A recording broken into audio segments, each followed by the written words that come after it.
Salve galerinha, beleza? LF aqui com vocês para mais um De Olho no Enem com LF. Então, esse capítulo LF preparou para vocês o assunto meio ambiente, poluição. LF vai separar a poluição em três ambientes: ar, água, solo. E vai falar quais assuntos de química podem aparecer, como por exemplo, classificação de óxidos, força de ácidos. Pode também cair para vocês unidades de concentração, aplicação em separação de misturas. Então, olha só quanto conteúdo de química cai dentro desse assunto importantíssimo que é a poluição, o meio ambiente, o tratamento de problemas causados por vazamentos, né, prevenções. Então, vamos lá, vamos falar um pouquinho sobre isso. Mas antes, siga o LF nas redes sociais, lá no Instagram do LF tem muita teoria, galera, tem teoria demais. LF todo dia coloca uma teoriazinha para você lá. Tem acidez, né, alteração de acidez de ácidos, tem estrutura atômica. Ó, LF botou funções inorgânicas, funções orgânicas. Vai lá, dá uma conferida no Instagram do LF que tem muita coisa legal. Beleza? E no nosso canal do YouTube, vários vídeos de assuntos, de resoluções de prova. Então tem resolução da prova do Enem de 2023, tem questões do Enem, as questões mais difíceis, as questões mais fáceis. Bom, importante para você também reconhecer quando é uma questão difícil, uma fácil, para que você não tenha um problema lá no TRI. Beleza, galera? Então vamos lá, sem mais delongas, vamos falar um pouquinho sobre esse assunto, poluição.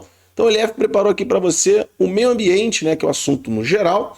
Então dentro do meio ambiente cai bastante poluição, e a poluição, como o LF falou, ele dividiu em três ambientes. No ar, onde a gente pode ter o problema causado pela chuva ácida, relativo aos óxidos ácidos. Galera, como é que você reconhece quando um óxido é ácido? Um óxido é ácido você vai reconhecer da seguinte forma: em qualquer tipo de óxido, que pode ser ácido, básico, neutro ou anfóter. Você vai pegar aqui, por exemplo, SO2.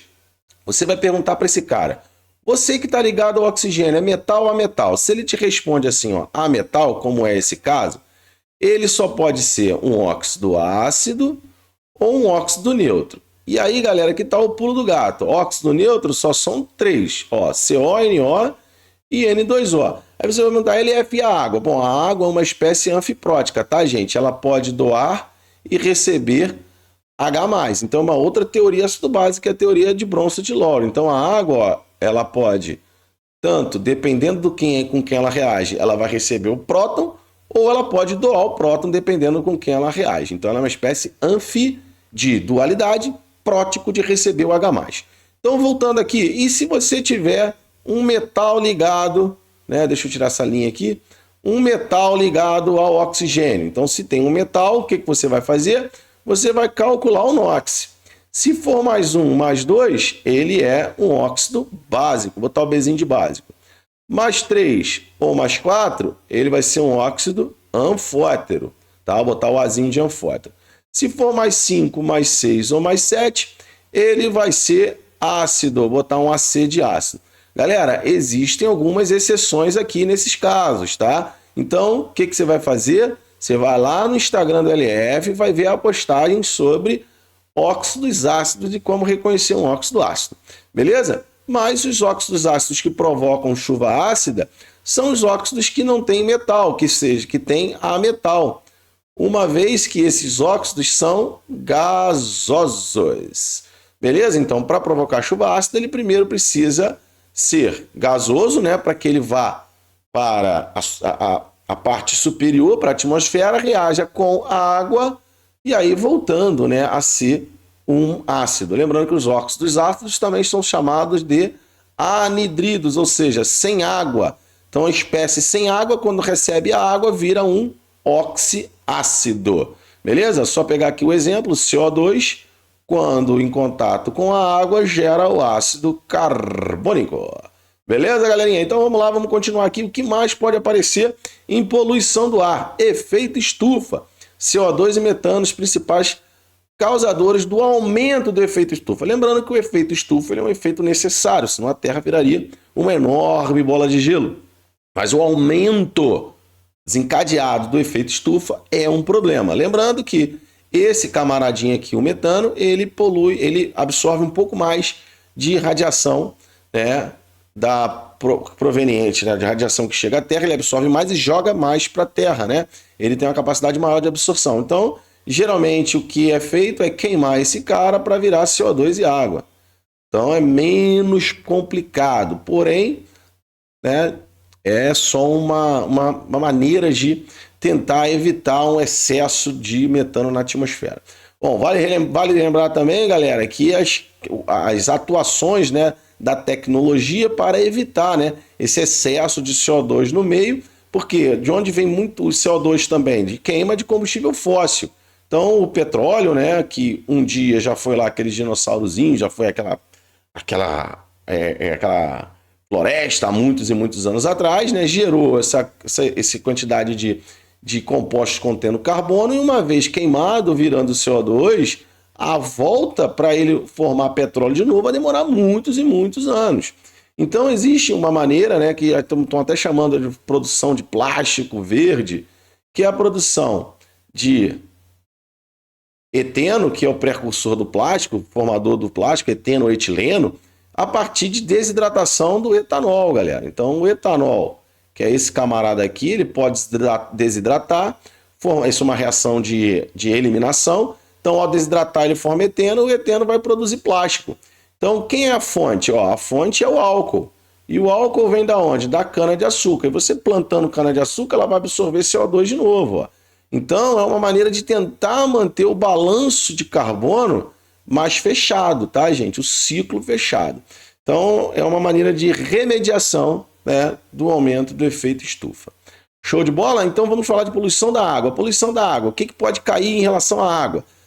Tratamento de água, tratamento de esgoto. Então, termos como DBO, DQO são importantes. Então, DQO é demanda química de oxigênio, tá? Para você oxidar compostos químicos. E tem a demanda bioquímica de oxigênio, que é para você a quantidade de oxigênio necessária para que o micro-organismo ele consiga consumir matéria orgânica. Então, se tem muita matéria orgânica no meio, a DBO é alta. Então, ele precisa de mais oxigênio para alimentar aquele micro-organismo para ele poder atacar a matéria orgânica. Método de separação de misturas, como por exemplo, flotação, decantação. E processo químico, que também aqui nesse caso vai ser usado para separação de misturas, que é aglutinação ou floculação. Não confunda floculação com flotação. Flotação é ir para a superfície. Floculação é quando a gente adiciona um agente floculante, geralmente é o alumínio 3+, na forma de sulfato, que vai reagir com o meio básico, formando hidróxido de alumínio. E esse hidróxido de alumínio ele vai aglutinar as partículas pequenininhas, formando um grande flóculo que vai decantar, ou se a gente jogar ar, ele vai para cima e ele irá flotar. Beleza? Daqui a pouco a gente vai falar um pouquinho mais sobre isso, flotação. Então deixa só o LF apagar isso aqui para você ler bonitinho. A gente também, em água, pode tratar, né, unidades de concentração para contaminante. E a unidade que mais cai no Enem, ppm. O que é um ppm? ppm é miligrama por quilo. Porém, se a gente está trabalhando com água, vai ser 1 miligrama por litro. Então, por exemplo, se eu tenho lá, eu só posso ter na água 5 ppm de benzeno. Então, 5 partes por milhão. Então, nós teremos 5 miligramas desse soluto presentes em 1 litro de solução, uma vez que é água. Caso não seja água, galera, a gente tem que trabalhar com 1 quilo, tá? Por que a gente pode trabalhar, no caso da água, com 1 quilo sendo 1 litro? Porque como eu tenho pouco soluto, a densidade da água praticamente é 1 quilo por litro. Então a gente pode fazer essa aproximação, beleza? Essa aproximação não, na verdade é a gente pode utilizar essa mudança de unidade, tá bom? Então aqui produtos biodegradáveis, lembrando que a gente tem a ação de alguns tensoativos de surfactantes, né? Que tem a cabeça, que ela é chamada de parte hidrofílica, e a cauda a gente chama de parte hidrofóbica. Então essa parte hidrofóbica aqui, galera, não pode ser ramificada. Se ela for uma cadeia ramificada, o micro-organismo não consegue degradá-la. Então a gente tem que ter isso já caiu na prova do Enem, tá? Esse conhecimento é importante. Bom, e aí para poluição de solo nós temos lixiviação, né? Solubilidade de compostos. caiu uma questão que você precisava saber, que o alumínio estaria menos disponível no solo quando na forma de hidróxido, isso é importante saber. Tratamento, remediação, biorremediação. Biorremediação, galera, é quando você utiliza uma planta, uma alga para tentar diminuir impactos causados por poluição. Por exemplo, vazamento de petróleo no mar. Pode-se utilizar algumas algas que degradam petróleo, então isso é uma biorremediação. Bom, vazamento de líquido contendo uma grande quantidade de metais, íons metálicos. A gente pode pegar algumas plantas que têm a capacidade de absorver cobre, chumbo, cádmio, alguns metais que são nocivos em excesso, né? Mercúrio, por exemplo. Então isso é o que a gente chama de biorremediação. E controle da acidez do solo, galera, é quando o solo está muito ácido, dependendo do cultivo, né, aplicado naquele solo, aquela planta ela não vai conseguir vingar, ela não vai conseguir, o agricultor ele não vai conseguir dar sequência, né, naquele cultivo. Então ele precisa diminuir a acidez, ou seja, ele precisa alcalinizar, né, o solo. Então como é que ele pode alcalinizar o solo? Geralmente utiliza-se quem? Carbonato de cálcio. Por que o carbonato de cálcio, LF? O carbonato de cálcio ele pode ser obtido aonde? Na casca do ovo, galera. Então a casca do ovo é rica em carbonato de cálcio. Porque o carbonato ele vai pegar um íon H+ da água, no caso 2, né? E vai deixar 2 OH- disponíveis. Então vai deixar o meio básico. Show de bola, galera? Então tem bastante coisa aí. E também em solo a gente pode falar de ppm, que é limites, que é um limite, né? A unidade usada mais utilizada para limites, beleza? De poluentes. Então chuva ácida a gente já viu que é provocada por óxidos geralmente voláteis, né? Que são os óxidos contendo ametais, tá? Os óxidos contendo ametais, principalmente enxofre e nitrogênio, e o efeito estufa causado por CO2 e metano. Bom, o tratamento de águas também é um assunto importante que já caiu, principalmente os processos de separação de misturas atrelados, né? Que envolvem esse processo de tratamento de águas. Então, muita atenção em floculação, que é aquela aglutinação que o LF falou, decantação e filtração. E LF vai colocar também para vocês, ó, a flotação também é um processo que cai bastante. Lembrando, flotar é ir para cima. A flotação ela pode ser feita de duas formas. A aeração do meio, jogar ar no meio, e ao jogar ar no meio, as partículas que outrora estariam no fundo, elas vão para cima, elas flotam. Ou a gente espera essas partículas maiores cair para o fundo do recipiente, que aí é decantação. Beleza? A gente pode acelerar a formação do sedimento fazendo o quê? Ó, a floculação, lembra? A aglutinação. E o que o LF falou que o aglutinante mais utilizado, ó, olha quem é. É o alumínio 3+, e geralmente ele é obtido na forma de sulfato de alumínio. Tá aqui, ó. O sulfato de alumínio que é solúvel. E aí ajusta o pH para um pH entre 8 e 9, forma hidróxido de alumínio, que é o agente aglutinante. Show de bola? Então aqui nesse slidezinho o LF mostra para você a diferença entre flotação, que é ir para cima, decantação, que é ir para baixo. Cuidado, que o Enem gosta que vocês confundem esses dois termos. Um não tem nada a ver com o outro. A floculação é apenas para formar os flóculos, ou seja, aglutinar as partículas que estavam finamente divididas no meio, transformando-as em grandes flóculos para que elas decantem ou, se jogar ar, elas flotam. Beleza, galera? Então, se liga na dica do LF. O que já caiu no Enem sobre esses assuntos, galera? Chuva ácida. Então, se você quiser depois dar uma lidinha na questão, ele está perguntando aqui para vocês, desses ácidos aqui, ó, HNO3, HNO2, H2SO4 e H2SO3, quem é o mais forte? Então aqui, ó, está falando de força de oxiácido. Galera, tem um macetinho para isso. Os oxiácidos, eles têm essa estrutura aqui, ó.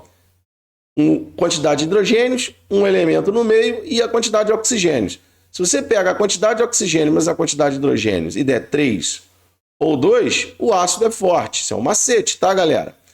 Se der essa diferença 1, o ácido é moderado. E se essa diferença for 0, o ácido é considerado fraco. Quando eu pego aqui, ó, NO3, 3 menos 1, dá 2 para o HNO3. Para o HNO2 dá 1. Então esse aqui está fora. Para o ácido sulfúrico, a diferença vai dar 2. E para o ácido sulfuroso, 3 menos 2 vai dar 1. Então, esse está fora. Galera, de onde vem esse macete? Rapidinho aqui, ó. Presta atenção na fórmula do ácido sulfúrico, ó. Ácido sulfúrico é isso aqui, ó. Bom, o NOx do enxofre aqui, LF não vai calcular para vocês, mas acreditem, é mais 6. Então, esse cara está muito positivo. Enxofre é um ametal. A metal gosta de elétrons. Ele estando positivo, ele está deficiente de elétrons. Então, o que ele faz? Ele começa a puxar elétrons do oxigênio. E o oxigênio falou, pode parar, puxar elétrons meu não. Então, o oxigênio faz o quê? Ele rompe a ligação que ele tinha com o hidrogênio, ou seja, quanto maior o NOx desse elemento aqui, galera, mais ionizável será o hidrogênio ligado ao OH, que são hidrogênios ionizáveis. Então, se eu pegar, por exemplo, o SO3, o H2SO3, o H2SO3, o NOx do enxofre já diminuiu para 4. Ou seja, já não é tão intensa a puxada, vamos colocar assim, de elétrons do oxigênio da OH. Por isso que no H2SO3, essa ligação aqui ela não é tão ionizável quanto a do H2SO4. Beleza? Então a gente vê, quanto mais oxigênio ao redor do elemento central, maior a probabilidade, maior a força desse ácido. Então a gente marcaria o que, galera?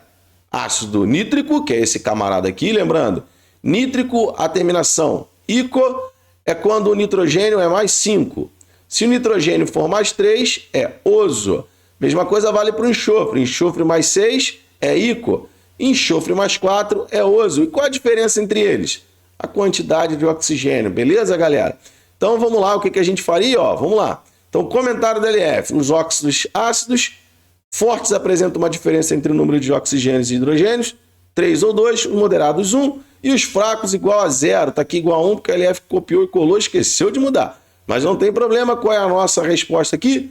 H2SO4 e HNO3. Galera, para finalizar esse vídeo, vamos fazer mais uma questãozinha. Ó, um grupo de pesquisadores desenvolveu um método simples, barato e eficaz na remoção de petróleos contaminantes na água. Olha aí, ó. Remediação, galera, que utiliza o plástico produzido a partir do líquido da castanha de caju, LCC. A composição química do LCC é muito parecida com a do petróleo, ou seja, apolar. Então, eles interagem entre si. E suas moléculas, por suas características, interagem formando agregados. Agregados. Lembra o quê? Aglutinados. Se lembra aglutinados, lembra o quê? Floculação. Então, o LCC é um agente floculante, galera. Então, olhou ali. Cadê? Floculação. Olha o que eles fazem com você, ó. Para você confundir floculação com flotação. Não esqueçam, flotar é ir para superfície. Flocular é aglutinar, beleza? Agregar, galera. Tudo bem? Então, atento a isso aí, galera. Então, o que a gente vai falar aqui? O que a gente vai ter? Comentários do LF. Floculação é igual a aglutinação. E aí, LF vai botar mais um sinônimo, ó, agregação. Show? E flotação aí para a superfície. E esse ir para a superfície pode ser de maneira espontânea. Por exemplo, se eu pegar terra e isopor e jogar água, opa, o isopor sobe. Ou eu posso aerar o meio, jogar ar no meio. E aí o sedimento ele começa a subir, né? E antes de aerar, ele joga um tensoativo, tá, gente? Um agente de superfície.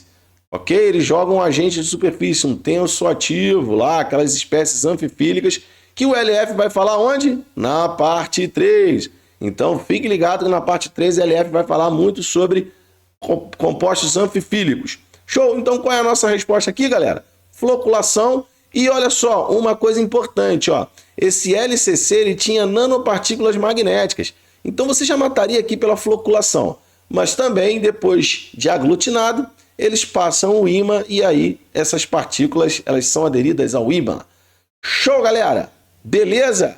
Então é isso, LF tinha para falar nessa parte 2, duas questõezinhas que LF existem, outras questões que falam de flotação, floculação, separação de misturas, filtração. Galera, tem muita coisa que cai na prova do Enem com isso, muita questão que já caiu. Então LF só está te dando umas questõezinhas aqui interessantes e falando um pouco mais desse conteúdo que é importante. Show de bola? Até o próximo vídeo, vem com o LF, me acompanha, que o sucesso é garantido. Vem comigo!